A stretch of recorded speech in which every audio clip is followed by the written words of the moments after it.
Premier type d'opération, les livraisons intracommunautaires. On les appellera les LIC.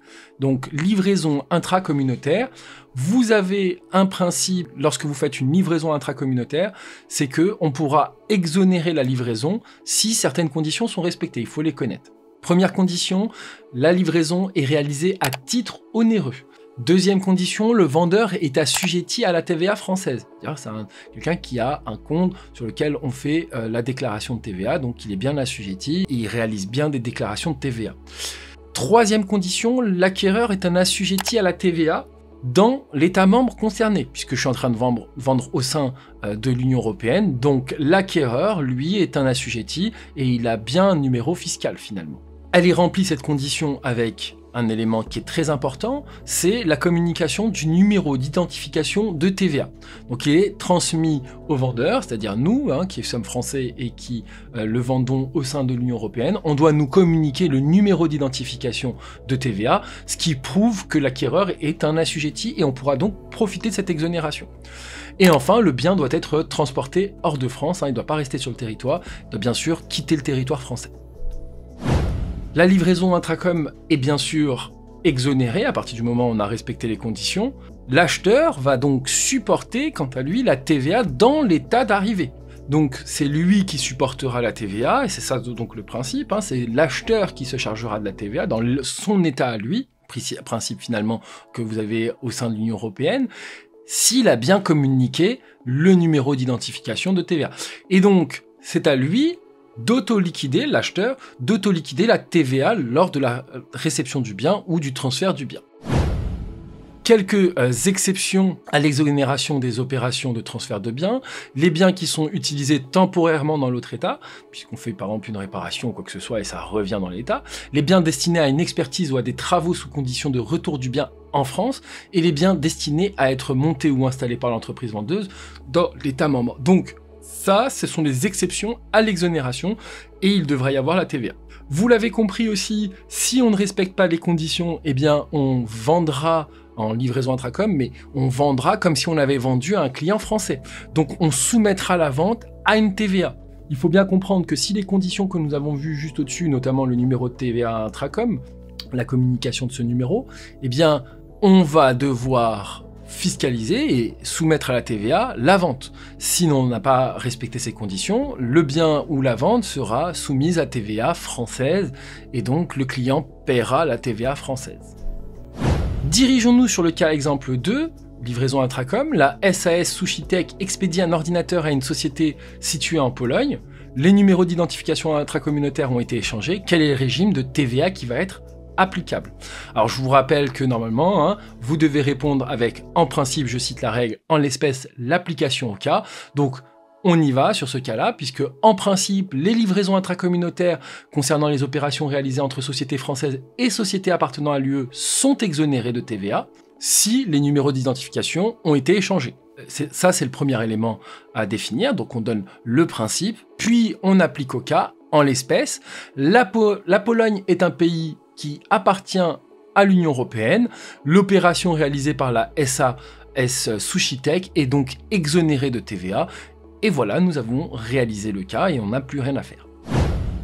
Dirigeons-nous sur les acquisitions intracommunautaires, donc les AIC, on les appellera comme ça, AIC à chaque fois, acquisitions intracommunautaires. Ce sont des acquisitions qui sont faites auprès d'un autre État membre de l'Union européenne. Donc nous sommes en France, nous achetons un élément à un pays voisin, l'Allemagne, l'Italie, etc. Donc c'est une AIC. Le Code général des impôts définit cela comme étant le lieu d'une acquisition intracommunautaire de biens meubles corporels et réputés se situer en France lorsque les biens se trouvent en France au moment de l'arrivée de l'expédition. Ainsi, le traitement fiscal est plutôt simple, la TVA sur les AIC est imposée, la TVA sur les AIC est imposée et est déductible en même temps. On parlera d'une auto-liquidation. Je vous ai mis l'enregistrement comptable dont vous vous rappelez sûrement, puisqu'on a l'enregistrement de l'achat et on retrouve une TVA déductible et une TVA collectée qui sera du même montant en général. Certaines acquisitions intracommunautaires sont exonérées, les biens dont la livraison en France serait exonérée, les biens dont l'importation serait exonérée, et si l'acquéreur non établi en France bénéficie du remboursement de la TVA due au titre de l'acquisition. Dirigeons-nous sur le cas exemple 3, acquisition intracommunautaire. La société allemande Alitech vend des marchandises à une société française, France-Tech, pour un montant de 60 000 €. Le taux de TVA applicable à ce genre de marchandises est en France 20% et en Allemagne 19%. Et les deux taux pour que vous sachiez lequel prendre à chaque fois. Quel est le traitement fiscal de la TVA pour les sociétés allemandes et françaises dans les deux situations suivantes? Et on commence avec la première hypothèse. La société française a bien communiqué son numéro d'identification intracommunautaire à la société allemande.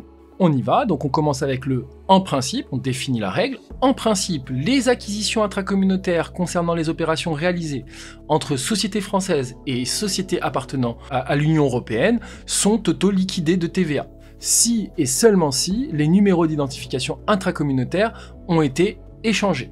En l'espèce, la société ici, Alitech, c'est une opération pour elle exonérée de TVA, puisque c'est elle qui vend, donc lorsqu'elle expédie, c'est une livraison intracommunautaire pour elle, et donc c'est exonéré de TVA. Et maintenant, passons à la société française, France-Tech, qui, elle, réalise une acquisition intracommunautaire, donc une AIC. La TVA sur les acquisitions intracommunautaires est auto-liquidée, et le taux applicable sera le taux français de 20%. Donc voilà ce qu'on aurait dû répondre si on avait eu cette question à l'examen. Dirigeons-nous sur l'hypothèse 2. La société française n'a pas communiqué son numéro d'identification intracommunautaire à la société allemande.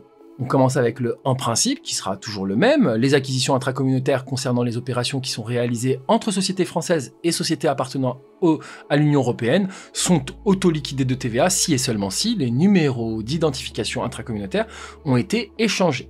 Et lançons-nous dans la mise en application, puisque là c'était la même chose en termes de règles que l'hypothèse 1.